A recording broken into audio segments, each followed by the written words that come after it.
City India news, महाराष्ट्रातील लोकप्रिय news channel.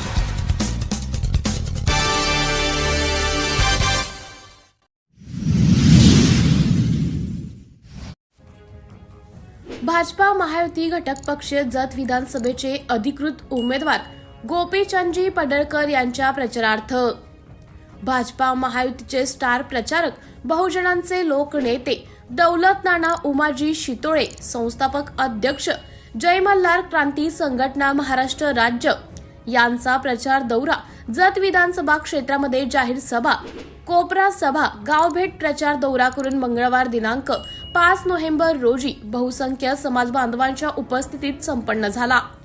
आपल्या समाजातील काही विखुरलेल्या लोकांना एकत्र येण्यासाठी प्रयत्न करा आणि महाराष्ट्रातील रामोशी समाजाला दत्तक घेतलेला नेता म्हणजे देवेंद्र फडणवीस साहेब असा मोलाचा संदेश दौलत नाना शितोळे यांनी आपल्या समाज बांधवांना दिला। यावेळी सर्व बांधवांनी मोठ्या प्रमाणात प्रतिसाद दिला। सिटी इंडिया न्यूज साठी प्रतिनिधी एकनाथ थोरात, शिरूर।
मुचंडी तळबळवाडी वस्ती या ठिकाणी होऊ घातलेल्या 24 तारखेला येणाऱ्या 20 तारखेला येणाऱ्या इलेक्शनमध्ये बहुजन समाजाचे दैवत 18 पगड जातींकरता रात्रीचा दिवस करणारा, 18 पगड जातींकरता न्याय मिळवून देणारा आमचे मित्र गोपीचंद पडळकर साहेब यांच्या प्रचारार्थ आपण या ठिकाणी जमतात। खास करून आपल्या आज या ठिकाणी एक सभा पण आपण लावणार होतो, म्हणजे मी म्हटलं होतं की एक सभा मोठी घ्यायची, सगळ्यांना त्या ठिकाणी घेऊन जायचं, पण माझी इच्छा होती की माझ्या जातीपर्यंत मला पोचायचं आहे। या जतमध्ये अनेक ठिकाणी आपण पाहिलेलं आहे की अनेक ठिकाणी अनेक अन्याय झालेले आहेत। जे जे आपल्यापर्यंत आलं त्यापर्यंत त्या ठिकाणी आपण त्याचा तोंड द्यायचा प्रयत्न केलेला आहे, त्या ठिकाणी त्यांना न्याय मिळवून द्यायचा प्रयत्न केलेला आहे। पण मला पाहायचं आहे की माझा समाज राहतो कसा। मी ज्या जातीमध्ये जन्माला आलो तीच जात समोर माझ्या समोर बसलेली आहे। त्या तालुक्यामध्ये 12-13 हजार मतदान किंवा 18,000च्या आसपास मतदान आपल्या समाजाचं आहे. आपला समाज कसा राहतो, काय करतो. 14 वर्ष झालं आपण या ठिकाणी संघटना स्थापन केल्यानंतर अनेक कामं आपण समाजाकरता केलेली आहेत. महामंडळ असन किंवा आपल्या सर्व महापुरुषांच्या जयंत्या असतील किंवा आता आपण पाहिलं की अनेक गोष्टी ह्या तालुक्यामध्ये चालू आहेत की जेणेकरून जे आमदार समोरचे आहेत ते मला वाटतं काँग्रेस पक्षातून उभे आहेत, काँग्रेस पक्षातून उभे आहेत. आणि ज्या काँग्रेस पक्षावरती विश्वास ठेवून गेल्या 75 वर्ष रामोशी बेडर समाज असन किंवा 18 पगड जाती असतील, या सर्वांनी ज्यांच्यावरती विश्वास ठेवला त्यांनीच आपल्या संघ आतापर्यंत एकदम घात, आपल्या सगळ्यात मोठा घात आपला आणि आपल्या पूर्वजांचा ह्या काँग्रेस सरकार आणि काँग्रेस सरकारमधल्या जेवढे नेते आहेत गल्लीपासून दिल्लीपर्यंत ह्या लोकांनी आपला घात केलेला आहे. आपला घात केला कसा की आपल्या याच्यामध्ये रामोशी बेरड समाजामध्ये कमीत कमी 40 असे योद्धे जन्माला आले, 40 असे महापुरुष जन्माला आले, जेणेकरून भारताकरता या देशाकरता एक बलिदान त्यांचं ठरलं. पण ते जे बलिदान ठरलं त्याच्यानंतर आमचे महापुरुष जे होते ते महापुरुष झाकून टाकले गेले. महापुरुष कधी उजाडात आणले नाही. त्याचं कारण एक होतं, जर महापुरुष जर उजाडात आले, जर भैरजी नायकांसारखा, उमाजी नायकांसारखा, सिंदूर लक्ष्मणांसारखा, बेटर कनाप्पांसारखा जर महापुरुष आपल्या उजाडात जर आले, लोकांसमोर आले, तर ही जात एवढी मोठी आहे की सगळ्यात जादा भारत देशाकरता आणि महाराष्ट्राकरता योगदान ह्या जातीचं आहे. तर यांच्याकरता खूप काय आपल्याला करावं लागेल. ही जात अशीच राहिली पाहिजे, ही जात इथंच राहिली पाहिजे, अशीच अवस्था यांची राहिली पाहिजे. यांना हजारो एकर जमीन दिली तर यांच्या इकून खाल्ल्या पाहिजेत, हे दारू पेले पाहिजेत, हे शिक्षण यांचं झालं नाही पाहिजे. अशा पद्धतीने ह्या पहिल्या 75 वर्ष ज्यांनी आपल्यावरती राज्य केलं, आपण डोळा झाकून इंदिरा गांधीच्या काळात असेल किंवा राजीव गांधींच्या काळात असेल, डोळा झाकून आपण त्या ठिकाणी मतदान पंजावरती करायचो. आणि त्याचंच आज आपल्याला फळ भोगावं लागते की आपली अवस्था एक बिकट अवस्था आपल्या समाजाची झालेली आहे.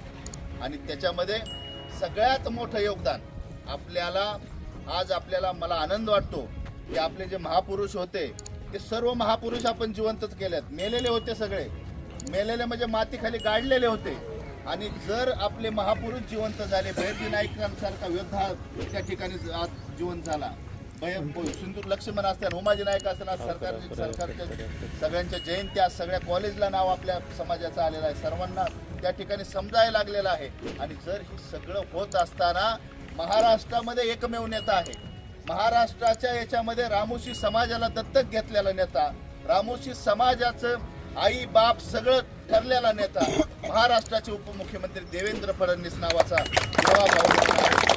आणि त्या देवाभाऊ समोर मांडायचं जे काम आहे गोपीचंद पडळकर साहेब मांडतात आणि ती करून घेतात. कारण आमदार आपल्यामध्ये नाही, आपल्या समाजामध्ये आमदार नसल्या कारणाने आपल्या घराने आपले जी व्यथा आहेत ते समाजासमोर मांडायच्या किंवा सरकारसमोर मांडायचं जर असेल तर त्याला आमदार लागतो. आणि त्या ठिकाणी गोपीचंद पडळकर साहेब त्या ठिकाणी मांडतात आणि ती पूर्ण करून घेतात. आत्ता आपण पाहिलं की एक 8 दिवसापूर्वी सिंदूर लक्ष्मणांचं त्या ठिकाणी कॉलेजला नाव, आपल्या ITI कॉलेजला, सरकारी कॉलेजला नाव दिलं. उमाजी नायकांचं पुरंदरमध्ये सरकारी कॉलेजला नाव दिलं. भैरजी नायकांचं इटामध्ये नाव दिलं. कनाप्पा नायकांचं गडचिरोलीमध्ये दिलं. हे सर्व नावांच्या मध्ये 2 दिवसामध्ये ती नावं या ठिकाणी आपल्या राजांची त्या ठिकाणी आली. मला एक आपल्याला सगळ्याला प्रश्न विचारायचा, जर आपल्या मतदानाकरता जर काँग्रेसची लोक आली तर त्यांना प्रश्न विचारा की आमचं वाटोळं तुम्ही केलेलंच आहे, पण आमच्या महापुरुष आतापर्यंत का जिवंत केले नव्हते. आमच्या महापुरुषांनी योगदान एवढं मोठं समाजाकरता आणि या देशाकरता दिलेलं आहे. तर आत्ता आचारसंहिता लागायच्या आधी गोपीचंद पडळकर साहेबांना त्या ठिकाणी आपण यादी दिली आणि 4 महापुरुषांची नावं त्या ठिकाणी कॉलेजला लागली. जर 4 दिवसात ती नावं लागत असत्यान तर 75 वर्ष झोपली होती का सगळी. आज आपल्या पुढं येतात आणि मतदान मागतात, खऱ्या अर्थानं त्याला दानच लागते. त्या महाराष्ट्राचे उपमुख्यमंत्री देवेंद्र फडणवीस आपल्याकरता एक दैवत जन्माला आलेला आहे. आपल्याकरता ते वकील झालेले आहेत, आपल्याकरता आपला बाप आई सगळे झालेले आहेत, आपल्याला जी लागते ती देत आहेत, आपल्याला सगळं काय मिळालेलं आहे. येणाऱ्या काळामध्ये सुद्धा आपल्याला लागन ते वस्तू लागन ते आपल्या समाजाकरता ते करणार आहेत. म्हणून आपली जात जी आहे ह्या भागामध्ये काय जातीवाद होतोय किंवा काय होतोय हे मला काय घेणं देणं नाही, मला काय बाकीचं माहीत नाही. पण गोपीचंद पडळकर साहेब असा माणूस आहे की त्यांनी जात धर्म कधी पाळलेला नाही. प्रत्येक जातीकरता, प्रत्येक धर्माकरता, प्रत्येक आया बहिणींकरता, प्रत्येक मुलांकरता त्या ठिकाणी ते धावून गेलेले आहे. जातभेद कोणता मानलेला नाही. त्या ठिकाणी त्यांच्या बोलण्यातूनच येतं की माझा मोठा भाऊ म्हणजे आपल्या सगळ्यांचा मोठा भाऊ मराठा समाज आहे. आणि आज त्यांना कळलं की गोपीचंद पडळकर साहेब धनगर समाजाचे आहेत, मराठा समाजाने मतदान करायचं नाही. पण आपल्याला या ठिकाणी सांगतो की मराठा समाज सुद्धा गोरगरीब जे आहे त्यांच्याकरता त्यांनी काम केलेलं आहे, ते सुद्धा त्यांना मतदान करणार आहे. पण आपल्याला ज्या जातीमध्ये जन्माला आलो, आपल्याला करोडपती आपल्या पूर्वजांनी केलेलं नाही, पण आपल्याला एक खूप मोठी इज्जत देऊन गेलेलं आहे. ते म्हणजे शब्दाला जागणारा रामोशी बेरड समाज, शब्द पाळणारा बेरड समाज, शब्द जर दिला तर मुंडकं उतरून देणारा बेरड समाज. आणि या ठिकाणी आपल्या सगळ्यांच्या वतीने महाराष्ट्र राज्याचे जे उपमुख्यमंत्री आहेत देवेंद्र फडणवीस, त्या ठिकाणी मी त्यांना शब्द दिलेले आहेत की माझा समाज भाऊ कुठं बाकीचं कोणत्याही कोणाच्या पाठीमागे जाणार नाही, हा शब्द मी या ठिकाणी दिलेला आहे. आणि माझा शब्द ही तुम्ही सर्वांचं माझ्या पाठीमागे आहेत म्हणून मी शब्द दिलेला आहे. आपल्याला या ठिकाणी काही ठिकाणी आपल्या तालुक्यामध्ये पण थोडंफार काहीतरी डिवायडेशन होत आहे. आपल्या समाजामध्ये थोडंफार एखाद्या गावामध्ये कुठलं तरी व्यक्ती आपल्या समाजाची व्यक्ती जर करत असेल तर ती चुकीचं आहे. त्या व्यक्तीला सुद्धा तुम्ही जाऊन सगळ्यांना सांगितलं पाहिजे की बाबा इथं आपल्याला आपल्याकरता ज्या व्यक्तीने केलेलं आहे त्या व्यक्तीला आपण मतदान दिलं पाहिजे. गोपीचंद पडळकर साहेबांनी आपल्याला हे केलेलं आहे. इतके दिवस आपण बाकीच्यांच्या पाठीमागे राहिलेला आहे. आपण जर त्या ठिकाणी खऱ्या अर्थानं जे रामोशी बेरड समाज आहे महाराष्ट्रामधला व या गाव तुमच्या तालुक्यामधला, जर खऱ्या अर्थानं रामोशी बेरड समाजाचं रक्त जर आपल्या अंगामध्ये असेल आणि जर आपण कधी जर त्या मतदानाला गेलो आणि जर शेजारीच पंजा असणार आहे, शेजारीच कमळ असणार आहे, जर त्या पंजाकडे लक्ष जर गेलं तर आपण आपल्या पूर्वजांचं पूर्ण नाव खराब करू की ज्यांनी आपल्याकरता आपल्याला वाटोळं केलं, आपलं त्यांना मतदान द्यायचं नाही. पण कमळाच्या चिन्हावरती शिक्का मारायचा आहे आणि गोपीचंद पडळकर साहेबांना त्या ठिकाणी विजय करायचा आहे. कारण आपला जो विश्वास आहे, आपलं जे दैवत आहे, आपला जो शब्द आहे तो शब्द आपण दिलेला आहे. आणि खऱ्या अर्थाने इतिहास घडून दाखवा रामोशांनो की याच्यामध्ये महाराष्ट्रामध्ये रामोशी समाज जसं बोलतात तसं करतात. पूर्वज आपले जसे होते तसेच आता आम्ही गरीब जरी असलो तरी त्या पद्धतीने वागतो, शब्दाला जागतो, एकही मतदान दुसरीकडे जाणार नाही असं या ठिकाणी मी आपल्या वतीने मी गोपीचंद पडळकर साहेबांना त्या ठिकाणी शब्द दिलेला आहे. आणि येणाऱ्या काळामध्ये आत्ताच भरपूर या ठिकाणी MIDC आणली, बाकीचं काय काय काय काय केलेलं आहे. MIDC म्हणजे काय आपल्याला कळतंय का? MIDC म्हणजे खूप मोठे प्रकल्प त्या ठिकाणी येऊ शकतात. 2 कंपन्या जरी आल्या तर पाठीमागे सांगितले की 13,000 लोक, 13,000 मुलं, तरुण मुलं बाहेर गावी पुण्यासारख्या ठिकाणी इकडं तिकडं याच्यामध्ये आहेत, कामाला आहेत. ती जर MIDC आली, जर 2 कंपन्या जर या ठिकाणी आणण्यास सक्सेस झाली तर त्या ठिकाणी 13,000 मुलं नाही 15,000 मुलं त्या ठिकाणी काम करू शकतात. एवढी मोठी आणि ती MIDC त्यांनी आणली म्हणजे ही काय छोटं काम नाही आहे. तुमच्या आमदारांना आत्तापर्यंत रोड बनवता आले नाही. जे रोडने मी फिरतोय आता, अवस्था महाराष्ट्रामध्ये सगळ्यात बिकट अवस्था या रोडची आहे. त्यामुळं आपल्याला बाकीचं लय मोठं बोलण्यापेक्षा आपलं मतदान जे आहे, आपल्या अंतःकरणामध्ये जे कोरून ठेवलेलं आहे देवेंद्र फडणवीस, त्याला समोर ठेवून गोपीचंद पडळकर साहेबांना मतदान करा. तो ज्यावेळेस निवडून येईल, देवेंद्र फडणवीस ज्यावेळेस मुख्यमंत्री याच्यामध्ये मुख्यमंत्री होणार आहेत आणि त्यावेळेस मुख्यमंत्र्यांची शपथ ज्यावेळेस देवेंद्र फडणवीस घेत्यान, शेजारच्या बाजूलाच कॅबिनेट मंत्र्याची शपथ गोपीचंद पडळकर साहेब घेत्यान असं या ठिकाणी आपल्याला शब्द देतो. आणि येणाऱ्या काळामध्ये आपल्याला ज्या गोष्टी लागणार आहेत, जे आपल्याला लागणार आहे ते आपल्याला मिळणार आहे. महामंडळ आलेलं आहे आणि जे जातीच्या दाखल्यांचा आपल्याला प्रॉब्लेम आहे, इलेक्शन झाल्यानंतर आता तुम्ही पाहिलं असेल की जातीच्या दाखल्यांचं सुद्धा देवेंद्रजींनी त्या ठिकाणी कमिटी बोलून त्या ठिकाणी मीटिंग घेऊन आदेश खाली दिलेले आहेत. आणि तहसीलदारांना सुद्धा डायरेक्ट त्या ठिकाणी ऑन दी स्पॉट कॅम्प लावून त्या ठिकाणी जर पुरावे असतील तरी द्या, नसतील तरी द्या असं त्या ठिकाणी सांगितलं. आपण आता कॅम्प तुम्ही पाहिलं का सोशल मीडियाला? आपण याला डॉक्टर आपण दौंडला कॅम्प लावला होता. दौंडमध्ये आता कॅम्प झाला, त्या ठिकाणी 900 दाखले त्या ठिकाणी आपण हे केलेले आहेत आणि त्या ठिकाणी आता मिळायला चालू झालेलं आहे.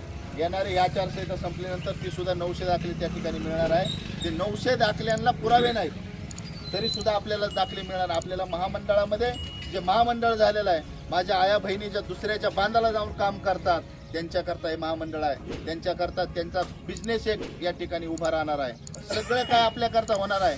फक्त आपली जी जात आहे ती एकत्र करा.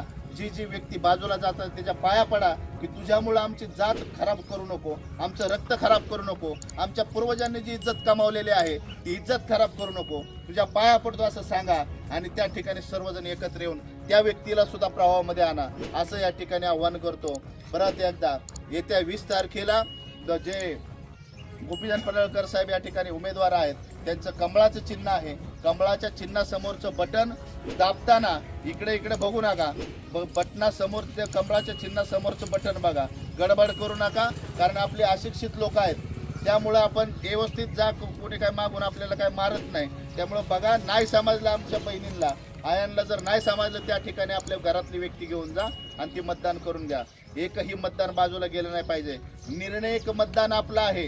निर्णायक मतदान आपलं आहे. गोपीचंद पडळकर साहेबांची आणि देवेंद्र फडणवीस साहेबांची जर परतफेड करायची असेल रामुशांनो तर ही मतदान आपलं एकही बाजूला गेलं नाही पाहिजे अशी आपल्याला विनंती करतो. थांबतो. जय मल्हार, जय महाराज.